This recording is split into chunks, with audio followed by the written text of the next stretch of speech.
অলিপুরে তো আমি অনেক এসেছি, অলিপুরের মানুষ আমাকে ভালোবাসে, আমিও তাদেরকে ভালোবাসি। আল্লাহ আমার অলিপুরকে কবুল করো। আরো জোরে বলেন আমিন। আমরা ঠেলা ঠেলি নাই, আমরা চাই সুন্দর মতো দেশ চলুক। কোন চাঁদাবাজ আমাদের পকেটে হাত না দেখ, কোন চাঁদাবাজ আমার অটোর গায়ে হাত না দেখ, ঠিক আছে? কোন চাঁদাবাজ আমার ফুটপাতের ব্যবসায়ীর গায়ে হাত না দেখ, ওই হাত আমরা ভেঙে নেব।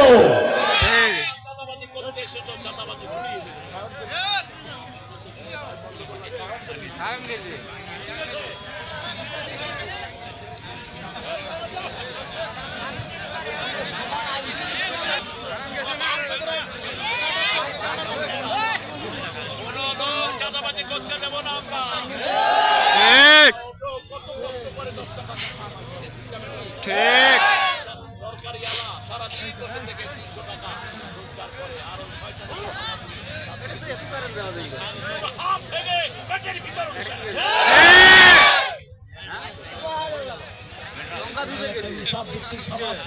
যে সমাজে চাঁদাবাজি থাকবে না, চোখ রাঙানি থাকবে না, আমার মেয়ে স্কুলে যেতে পারে না, বখাটেগুলো তাকে ডিস্টার্ব করে, ঠিক না?